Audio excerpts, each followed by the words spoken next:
Hello everyone hopefully ਤੁਸੀਂ ਸਾਰੇ ਵਧੀਆ ਹੋਵੋਗੇ ਤੇ ਬਹੁਤ ਅੱਛੇ ਤਰੀਕੇ ਦੇ ਨਾਲ ਆਪਣੇ ਜੋ ਗਵਰਨਮੈਂਟ ਐਗਜ਼ਾਮ ਹੈ ਉਹਨਾਂ ਦੀ ਪ੍ਰੈਪਰੇਸ਼ਨ ਕਰ ਰਹੇ ਹੋਵੋਗੇ। ਸੋ ਜਿਵੇਂ ਤੁਹਾਨੂੰ ਪਤਾ ਹੈ ਕਿ ਆਪਾਂ ਡੇਲੀ ਬੇਸ ਦੇ ਉੱਤੇ ਮਾਡਰਨ ਹਿਸਟਰੀ ਨੂੰ ਕੰਪਲੀਟ ਕਰਨ ਦੇ ਲਈ ਡਿਫਰੈਂਟ ਲੈਕਚਰਸ ਤੁਹਾਨੂੰ ਪ੍ਰੋਵਾਈਡ ਕਰਵਾ ਰਹੇ ਹਾਂ। ਸੋ ਅੱਜ ਆਪਣਾ ਲੈਕਚਰ ਨੰਬਰ 5th ਹੈ ਜਿਹਦੇ ਵਿੱਚ ਆਪਾਂ ਕੰਪਲੀਟ ਕਰ ਲੈਣਾ ਹੈ ਕਿ ਕਿਸ ਤਰੀਕੇ ਦੇ ਨਾਲ ਜੋ ਯੂਰਪੀਅਨ ਪਾਵਰਸ ਹੈ ਜਾਂ ਤੁਸੀਂ ਕਹਿ ਦਿਓ ਕਿ ਬ੍ਰਿਟਿਸ਼ਰਸ ਨੇ ਕਿਸ ਤਰੀਕੇ ਦੇ ਨਾਲ ਪੂਰੇ ਦੇ ਪੂਰੇ ਇੰਡੀਆ ਨੂੰ ਕੈਪਚਰ ਕਰ ਲਿਆ ਸੀ, ਪੂਰੇ ਇੰਡੀਆ ਦੇ ਉੱਤੇ ਆਪਣਾ ਕਬਜ਼ਾ ਕਰ ਲਿਆ ਸੀ। ਸੋ ਆਪਾਂ ਇੱਕ ਵਾਰ ਪਿਛਲੇ ਲੈਕਚਰਸ ਨੂੰ ਰਿਕਾਲ ਕਰਨ ਦੇ ਲਈ ਦੇਖਦੇ ਹਾਂ ਕਿ ਕਿਸ ਤਰੀਕੇ ਦੇ ਨਾਲ ਬ੍ਰਿਟਿਸ਼ਰਸ ਨੇ ਇੰਡੀਆ ਦੇ ਡਿਫਰੈਂਟ ਸਟੇਟਸ ਨੂੰ ਡਿਫਰੈਂਟ ਰਾਜਾਂ ਨੂੰ ਆਪਣੇ ਅੰਡਰ ਲੈ ਲਿਆ ਸੀ। ਸੋ ਜਦੋਂ ਆਪਾਂ ਸਟਾਰਟ ਕੀਤਾ ਸੀ ਤਾਂ ਆਪਾਂ ਦੇਖਿਆ ਸੀ ਕਿ ਸਭ ਤੋਂ ਪਹਿਲਾਂ ਕਾਰਨੇਟਿਕਸ ਦੀਆਂ ਬੈਟਲ ਪੜੀਆਂ ਸੀ, ਜਿਸ ਦੇ ਜਰੀਏ ਜੋ ਮਦਰਾਸ ਵਾਲਾ ਰੀਜਨ, ਕਾਰਨੇਟਿਕ ਵਾਲਾ ਜੋ ਰੀਜਨ ਸੀ, ਇਹ ਕਿਹਦੇ ਕੋਲ ਆ ਗਿਆ ਸੀ? ਇਹ ਬ੍ਰਿਟਿਸ਼ ਸਰਕਾਰ ਕੋਲ ਆ ਗਿਆ ਸੀ, ਉਸਦੇ ਅੰਡਰ ਆ ਗਿਆ ਸੀ। ਆਫਟਰ ਦੈਟ ਆਪਾਂ ਬੈਟਲ ਆਫ ਪਲਾਸੀ ਤੇ ਬੈਟਲ ਆਫ ਬਕਸਰ ਪੜੀਆਂ ਤੇ ਆਪਾਂ ਦੇਖਿਆ ਕਿ ਬੰਗਾਲ ਵਾਲਾ ਰੀਜਨ ਵੀ ਬ੍ਰਿਟਿਸ਼ ਈਸਟ ਇੰਡੀਆ ਕੰਪਨੀ ਦੇ ਅੰਡਰ ਆ ਚੁੱਕਿਆ ਸੀ। ਨਾਰਦਰਨ ਸਿਰਕਾਸ ਵਾਲਾ ਰੀਜਨ ਉਹਨਾਂ ਨੇ ਮੰਗ ਕੇ ਲੈ ਲਿਆ ਸੀ, ਰੈਂਟ ਦੇ ਉੱਤੇ ਲੈ ਲਿਆ ਸੀ। ਤੇ ਆਫਟਰ ਦੈਟ ਆਪਾਂ ਦੇਖਿਆ ਕਿ ਮਾਈਸੌਰ, ਇਹ ਸੀ ਮਾਈਸੌਰ ਵਾਲਾ ਰੀਜਨ। ਮਾਈਸੌਰ ਵਾਲਾ ਰੀਜਨ ਬੈਟਲ ਆਫ 4 ਮਾਈਸੌਰ ਦੀਆਂ ਬੈਟਲਸ ਹੋਈਆਂ ਜੋ ਆਪਾਂ ਸਟੱਡੀ ਕਰ ਚੁੱਕੇ ਹਾਂ। ਉਹਨਾਂ ਦੇ ਰੀਜ਼ਨ, ਟ੍ਰੀਟੀਜ਼ ਸਭ ਕੁਝ ਦੇਖਿਆ ਕਿ ਕਿਵੇਂ ਸਾਈਨ ਹੋਈਆਂ। ਇਹ ਮਾਈਸੌਰ ਵਾਲਾ ਰੀਜਨ 67 ਤੋਂ ਸਟਾਰਟ ਹੋਈਆਂ ਸੀ ਉਹਨਾਂ ਦੀਆਂ ਬੈਟਲਸ ਤੇ 1799 ਤੱਕ ਉਹ ਬੈਟਲਸ ਚੱਲੀਆਂ। ਉਹ 4 ਬੈਟਲਸ ਮਾਈਸੌਰ ਦੀਆਂ ਜੋ ਆਪਾਂ ਕਵਰ ਕੀਤੀਆਂ। ਆਫਟਰ ਦੈਟ ਬੈਟਲਸ ਹੁਣ ਮਾਈਸੌਰ ਵੀ ਕਿੰਨਾ ਦੇ ਅੰਡਰ ਆ ਚੁੱਕਿਆ ਸੀ? ਬ੍ਰਿਟਿਸ਼ ਈਸਟ ਇੰਡੀਆ ਕੰਪਨੀ ਦੇ ਅੰਡਰ ਆ ਚੁੱਕਿਆ ਸੀ।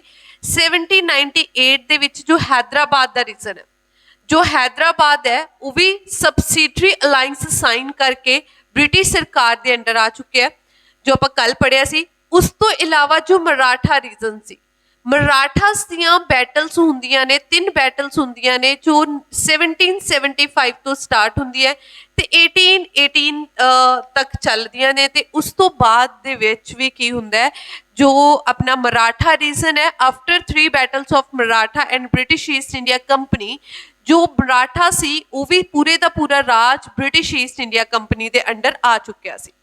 ਹੁਣ ਜਦੋਂ ਇਹ ਸਾਰੇ area British East India company ਦੇ ਅੰਡਰ ਆ ਚੁੱਕਿਆ ਤਾਂ ਉਸ ਤੋਂ ਬਾਅਦ ਉਹਨਾਂ ਨੇ 2 ਰੀਜਨ ਸੀ, ਇੱਕ ਸਿੰਧ ਤੇ ਸਿੰਧ ਦੇ ਉੱਤੇ ਸੀ ਪੰਜਾਬ। ਇਹ 2 ਰੀਜਨ ਉਹਨਾਂ ਨੇ ਐਜ਼ ਅ ਬਫਰ ਸਟਾਕਸ ਛੱਡੇ ਹੋਏ ਸੀ। ਨਾ ਹੀ ਉਹ ਸਿੰਧ ਨੂੰ, ਬੇਸਿਕਲੀ ਉਹ ਪੰਜਾਬ ਨੂੰ ਤਾਂ ਕਦੇ ਵੀ ਕੈਪਚਰ ਨਹੀਂ ਸੀ ਕਰਨਾ ਚਾਹੁੰਦੇ। ਬਿਕਾਜ਼ ਰੀਜ਼ਨ ਕੀ ਸੀ? Due to Maharaja Ranjit Singh.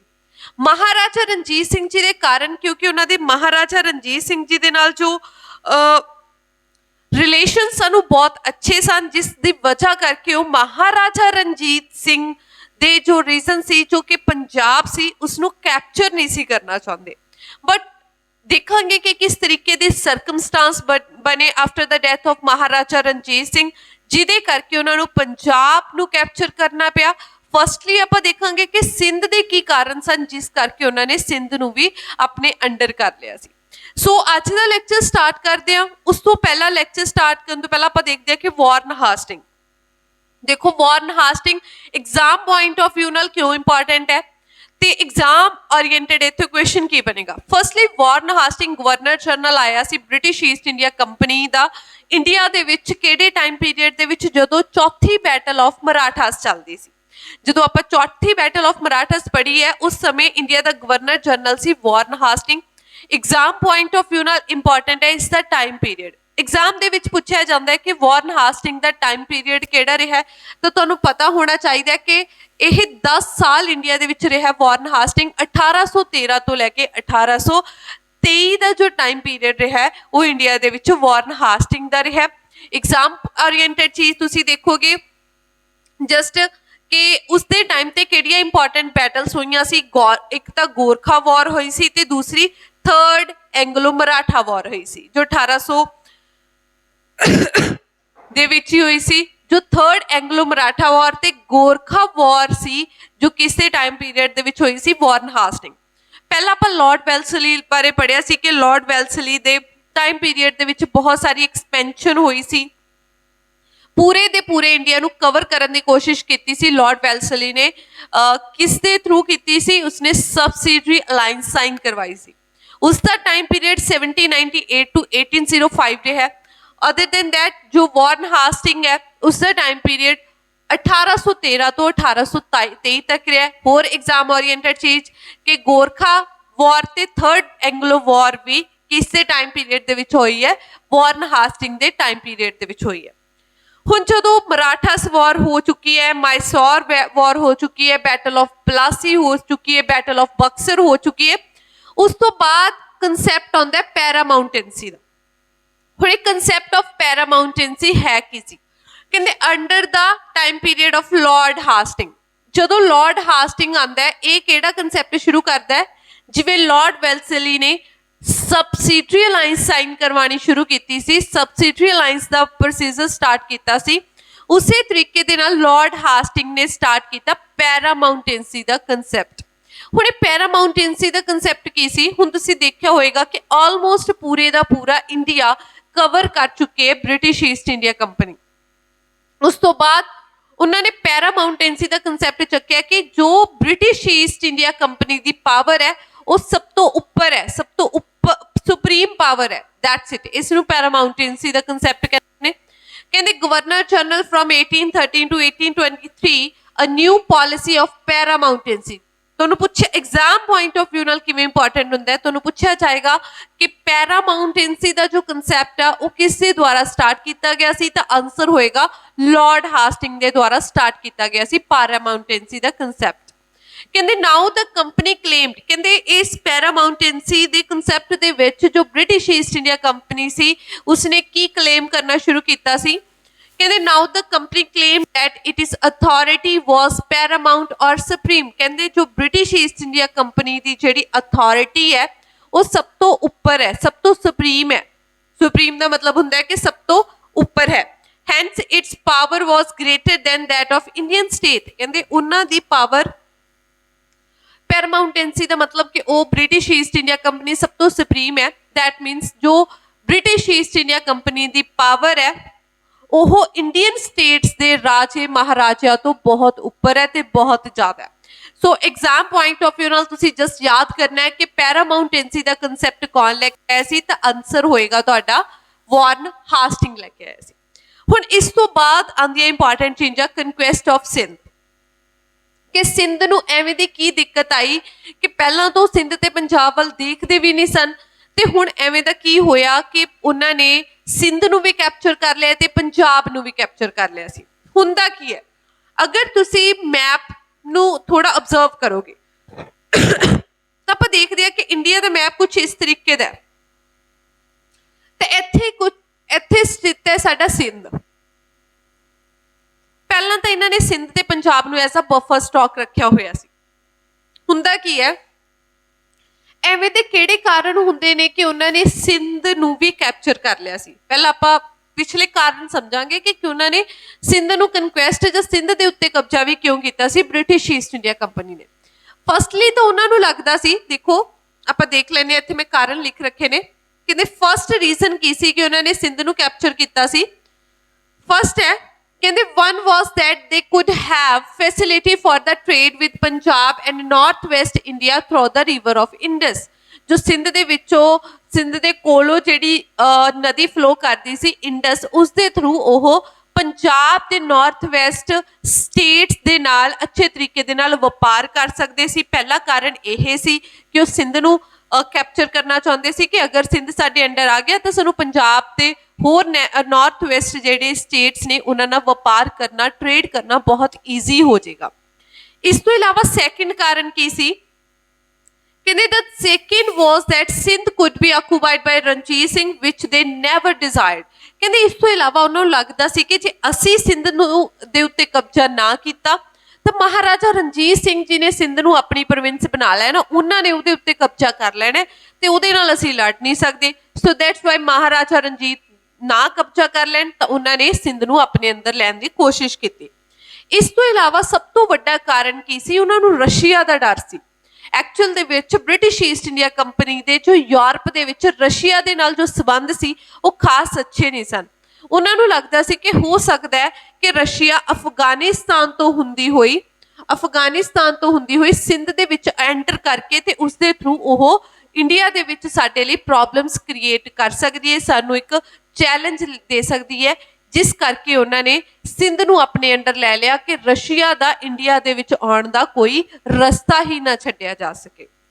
ਸੋ ਇਹ ਤਿੰਨ ਮੋٹے-ਮੋٹے ਕਾਰਨ ਹੈ ਜਿਹਦੇ ਕਰਕੇ ਉਹਨਾਂ ਨੇ ਸਿੰਧ ਨੂੰ ਆਪਣੇ ਅੰਡਰ ਲਿਆ ਸੀ। ਸੋ ਪਹਿਲਾਂ ਤਾਂ ਉਹਨਾਂ ਨੇ ਸਿੰਧ ਤੋਂ ਕੀ ਕਰਵਾਇਆ ਸੀ, ਸਬਸਿਡਰੀ ਅਲਾਈਅੰਸ ਸਾਈਨ ਕਰਵਾਈ ਸੀ 1839 ਦੇ ਵਿੱਚ, ਠੀਕ ਹੈ। ਸਭ ਤੋਂ ਪਹਿਲਾਂ ਉਹਨਾਂ ਨੇ ਇੱਕ ਸਬਸਿਡਰੀ ਅਲਾਈਅੰਸ ਸਾਈਨ ਕਰਵਾਈ ਸੀ ਸਿੰਧ ਤੋਂ, ਕਦੋਂ, 1839। ਇਹ ਐਗਜ਼ਾਮ ਪੁਆਇੰਟ ਆਫ ਵਿਊ ਨਾਲ ਇੰਪੋਰਟੈਂਟ ਹੈ, ਤੁਹਾਨੂੰ ਇਹ ਵੀ ਪੁੱਛਿਆ ਜਾ ਸਕਦਾ ਹੈ ਕਿ ਸਬਸਿਡਰੀ ਅਲਾਈਅੰਸ ਸਾਈਨ ਕਦੋਂ ਕਰਵਾਈ ਗਈ ਸੀ ਸਿੰਧ ਤੋਂ, ਤਾਂ ਆਨਸਰ ਹੋਏਗਾ 1839 ਦੇ ਵਿੱਚ। ਬਟ ਉਹਨਾਂ ਨੇ ਕਿਹਾ ਹੁਣ ਸਬਸਿਡਰੀ ਅਲਾਈਅੰਸ ਨਹੀਂ, ਅਸੀਂ ਪੱਕੀ ਮੋਹਰ ਲਾਵਾਂਗੇ ਸਿੰਧ ਦੇ ਉੱਤੇ, ਤਾਂ ਉਹਨਾਂ ਨੇ ਸਿੰਧ ਨੂੰ ਕਨਕੁਐਸਟ ਕਰ ਲਿਆ, ਸਿੰਧ ਦੇ ਉੱਤੇ ਆਪਣਾ ਕਬਜ਼ਾ ਕਰ ਲਿਆ। ਕਦੋਂ ਕੀਤਾ ਸੀ, ਅਨੈਕਸ ਕਦੋਂ ਕੀਤਾ ਸੀ, 1843 ਦੇ ਵਿੱਚ। Very very important, exam point of view ਨਾਲ ਬਹੁਤ ਇੰਪੋਰਟੈਂਟ ਚੀਜ਼ ਹੈ ਕਿ ਸਿੰਧ ਨੂੰ ਬ੍ਰਿਟਿਸ਼ ਈਸਟ ਇੰਡੀਆ ਕੰਪਨੀ ਨੇ ਕਦੋਂ ਅਨੈਕਸ ਕੀਤਾ ਸੀ, ਕਦੋਂ ਉਸਦੇ ਉੱਤੇ ਕਬਜ਼ਾ ਕੀਤਾ ਸੀ, ਤਾਂ 1843 ਦੇ ਵਿੱਚ ਕੀਤਾ ਸੀ। ਉਸ ਸਮੇਂ ਕੌਣ ਸੀ, ਸਰ ਚਾਰਲਸ ਨੈਪਿਨ। ਸਰ ਚਾਰਲਸ ਨੈਪਿਨ ਨੇ ਸਿੰਧ ਨੂੰ ਅਨੈਕਸ ਕਰ ਲਿਆ ਸੀ, ਕਦੋਂ, 1843 ਦੇ ਵਿੱਚ।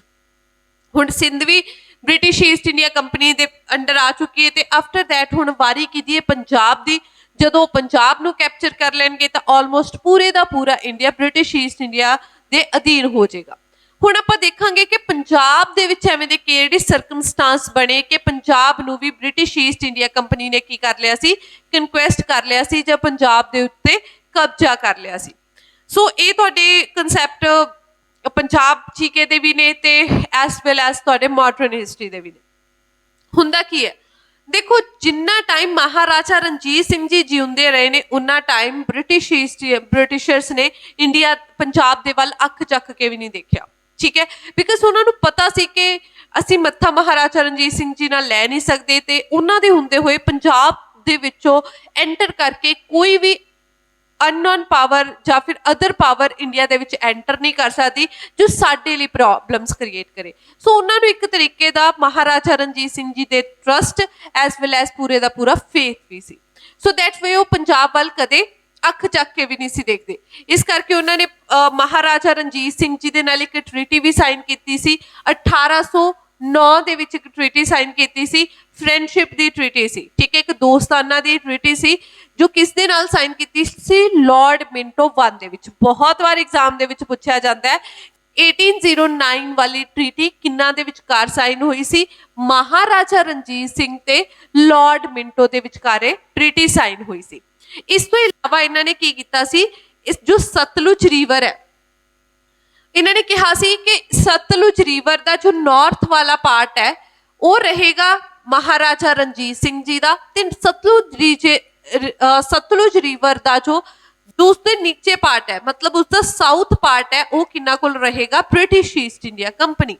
ਨਾ ਤਾਂ British East India company Maharaja Ranjit Singh ji ਦੇ ਏਰੀਆ ਦੇ ਵਿੱਚ ਐਂਟਰ ਕਰੇਗੀ, ਨਾ ਹੀ Maharaja Ranjit Singh British East India company ਦੇ ਏਰੀਆ ਦੇ ਵਿੱਚ ਐਂਟਰ ਕਰਨਗੇ। ਸੋ ਦੋਨੋਂ ਸਾਈਡ ਪੂਰੀ ਖੁਸ਼ੀ ਦੇ ਨਾਲ ਚੱਲ ਰਹੀਆਂ ਸੀ। ਬਟ ਹੁੰਦਾ ਕੀ ਕਿ 1839 ਦੇ ਵਿੱਚ ਮਹਾਰਾਜਾ ਰਣਜੀਤ ਸਿੰਘ ਜੀ ਦੀ ਡੈਥ ਹੋ ਜਾਂਦੀ ਹੈ, ਠੀਕ ਹੈ ਜੀ।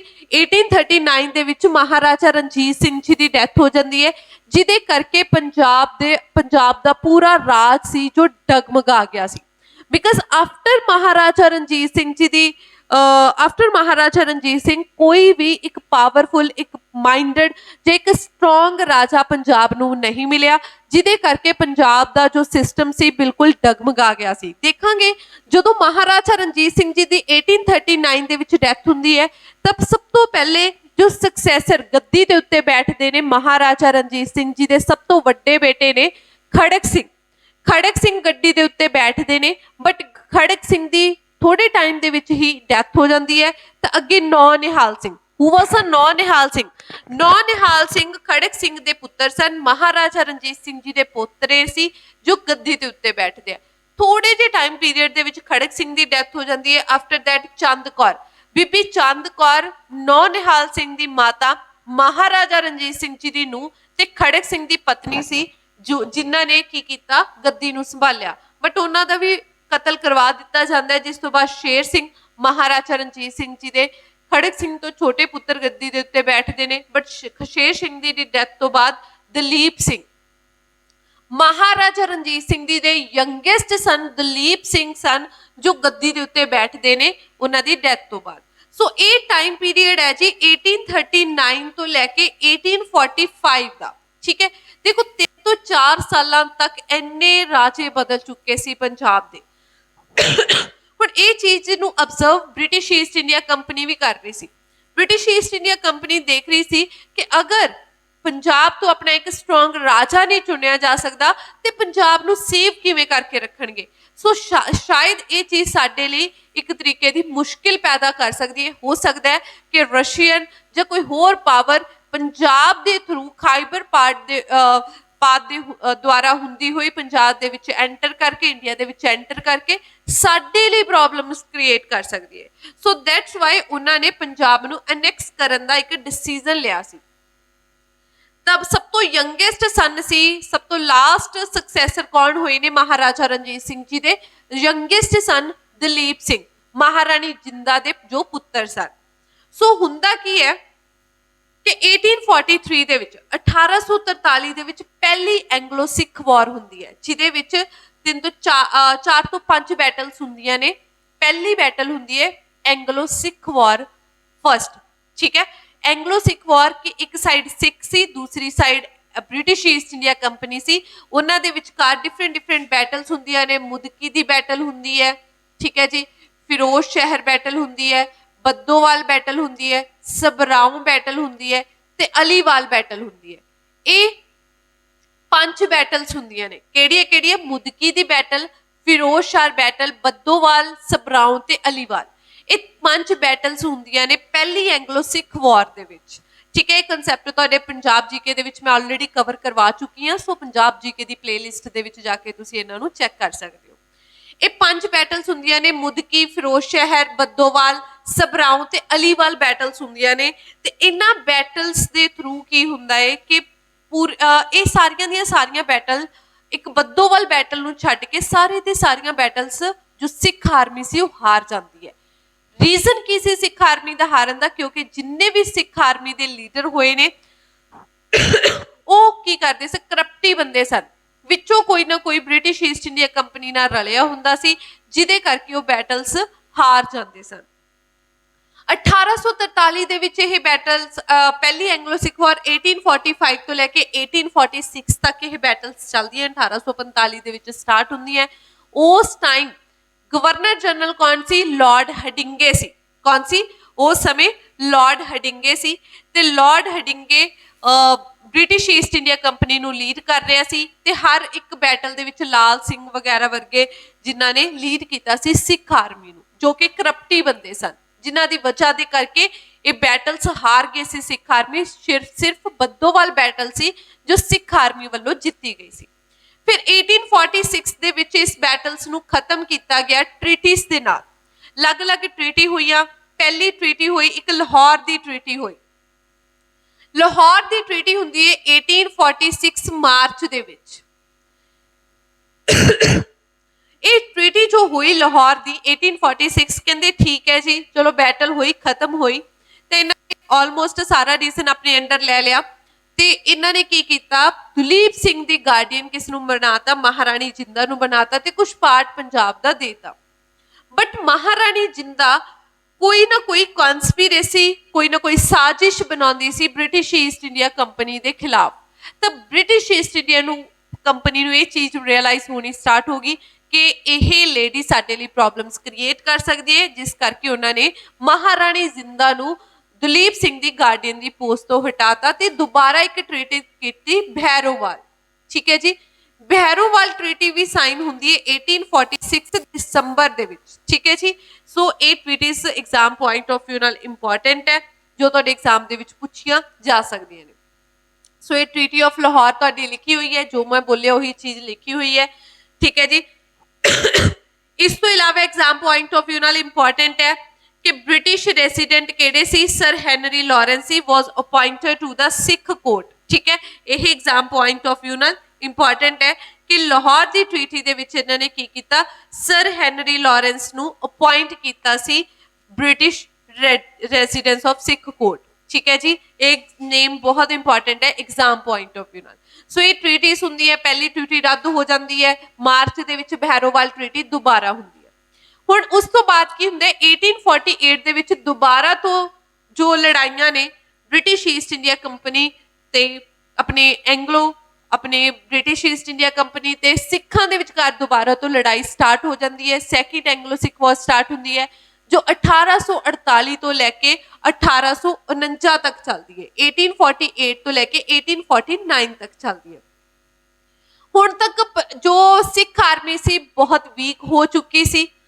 ਫਿਰ ਬੈਟਲਸ ਹੁੰਦੀਆਂ ਨੇ, ਜਿਵੇਂ ਸਾਡੀਆਂ ਰਾਮਨਗਰ ਬੈਟਲ ਹੋ ਗਈ, ਆਪਣੀ ਮੁਲਤਾਨ ਬੈਟਲ ਹੋ ਗਈ, ठीक है जी, अपनी चिलियांवाला बैटल होगी, चिलियांवाला बैटल हुई सी, ते एक अपनी लास्ट बैटल हुई सी गुजरात बैटल।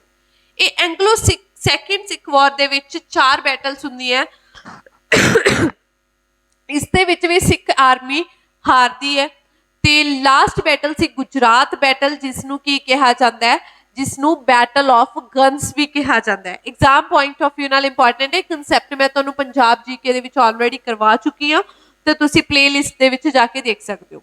सो गुजरात जो गुजरात दी बैटल हुई सी उसनू बैटल ऑफ गन्स भी कहा जाता है। ये ब्रिटिश ईस्ट इंडिया कंपनी ते सिखां दी लास्ट बैटल सी। इस तो इलावा इस समय सैकेंड एंग्लो सिख वॉर दे विच कौन गवर्नर जनरल रहा पंजाब दा, तो तुहाडा आंसर होएगा लॉर्ड डलहौजी। ठीक है जी, कौन रहे ने? लॉर्ड डलहौजी रहे ने, जिन्हां ने इस लड़ाई नू लीड कीता सी।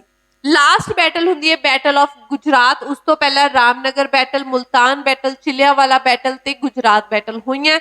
लास्ट बैटल रही है अपनी गुजरात बैटल, जिसनू बैटल ऑफ गन्स कहा जाता है। उस बैटल तो बाद जो साडे लॉर्ड डलहौजी सी उन्होंने डिक्लेयर कर दिता सी कि असी पंजाब नू की कर लिया है, अनैक्स कर लिया है। कदों कीता सी? 1849 दे विच। ठीक है जी, 1849 ਦੇ ਵਿੱਚ ਪੰਜਾਬ ਨੂੰ ਅਨੈਕਸ ਕਰ ਲਿਆ ਜਾਂਦਾ ਹੈ ਬ੍ਰਿਟਿਸ਼ ਈਸਟ ਇੰਡੀਆ ਕੰਪਨੀ ਦੇ ਦੁਆਰਾ।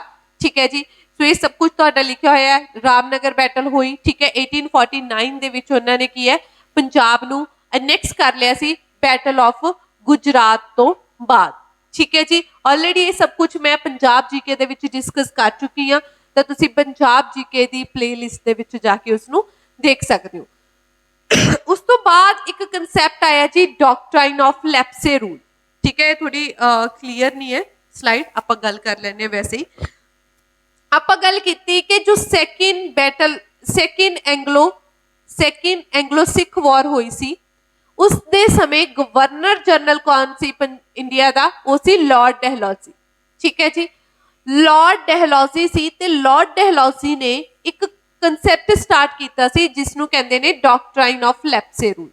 ठीक है जी, डॉक्ट्राइन ऑफ लेप्से रूल पहला एग्जामिनर वालों यही क्वेश्चन पूछा जाता है कि डॉक्ट्राइन लेप्से रूल किसके द्वारा स्टार्ट किया गया सी? तो आंसर होएगा कि लॉर्ड डलहौजी के द्वारा डॉक्ट्राइन लेप्से रूल स्टार्ट किया गया सी। ते डॉक्ट्राइन लेप्से रूल एक्चुअल दे विच है की सी? लॉर्ड डलहौजी ने कहा कि जो इंडिया का कोई भी राजा आए, अगर उसका कोई भी बायोलॉजिकल सन नहीं हैगा, की नहीं हैगा, किसी भी राजे का अगर बायोलॉजिकल सन नहीं है, तो उस राजे की पूरी जिहड़ी प्रजा है जां पूरे दी पूरी जिहड़ी उहदा राजबाट है वो ब्रिटिश ईस्ट इंडिया कंपनी के अंडर आ जाएगा। अगर किसी राजे का बायोलॉजिकल सन नहीं है, उसके खून का पुत्र नहीं है, तो उसका पूरा राजबाट किसके अंडर आ जाएगा? ब्रिटिश ईस्ट इंडिया कंपनी के अंडर आ जाएगा। उसका अडॉप्टेड सन उसका सन नहीं मन्निया जाएगा, जो उसने गोद लिया है पुत्र उसका पुत्र नहीं मन्निया जाएगा। इस लॉर्ड जो डॉक्ट्राइन लेप्से रूल स्टार्ट किया सी, इसके अंडर झांसी, ठीक है जी, लक्ष्मी भाई झांसी का जो रीजन सी वो भी ब्रिटिश ईस्ट इंडिया कंपनी के अंडर आया सी। केड़ा सी? डॉक्ट्राइन लेप्से रूल किसके द्वारा स्टार्ट किया गया सी? लॉर्ड डलहौजी के द्वारा स्टार्ट किया गया सी। की सी? ऑलरेडी मैं दस चुकी हाँ, होपफुली तुहानू समझ आया होगा। सो इस तो बाद हुंदा की है, जदों पंजाब नू एनेक्स कर लिया सी, ऑलमोस्ट पूरे दी पूरी इंडिया सी जो किसके अंडर आ चुकी सी? ब्रिटिश ईस्ट इंडिया कंपनी के अंडर आ चुकी सी। आफ्टर दैट आप देखेंगे कि हो इस तो बाद ब्रिटिश ईस्ट इंडिया कंपनी ने ਇੰਡੀਆ ਦੀ ਐਗਰੀਕਲਚਰ ਦੇ ਉੱਤੇ, ਇੰਡੀਆ ਦੀ ਰੇਲਵੇ ਸਿਸਟਮ ਦੇ ਉੱਤੇ, ਇੰਡੀਆ ਦੀ ਇੰਡਸਟਰੀਅਲ ਏਰੀਆ ਦੇ ਉੱਤੇ ਜਾਂ ਇੰਡੀਆ ਦੇ ਡਿਫਰੈਂਟ ਪੜਾਵਾਂ ਦੇ ਉੱਤੇ ਕੀ ਅਸਰ ਪਾਇਆ। ਕੱਲ ਦੇ ਲੈਕਚਰ ਦੇ ਵਿੱਚ ਆਪਾਂ ਉਹ ਚੀਜ਼ ਸਟੱਡੀ ਕਰਾਂਗੇ। Thank you so much. Hopefully ਤੁਹਾਨੂੰ ਇਹ ਲੈਕਚਰ ਬਹੁਤ ਪਸੰਦ ਆਇਆ ਹੋਵੇਗਾ। ਕੱਲੇ ਕਨਸੈਪਟ ਤੁਹਾਨੂੰ ਸਮਝ ਆਏ ਹੋਣਗੇ ਤਾਂ ਪਲੀਜ਼ ਲੈਕਚਰ ਨੂੰ ਲਾਈਕ ਐਂਡ ਸ਼ੇਅਰ ਜ਼ਰੂਰ ਕਰਨਾ। So thank you so much.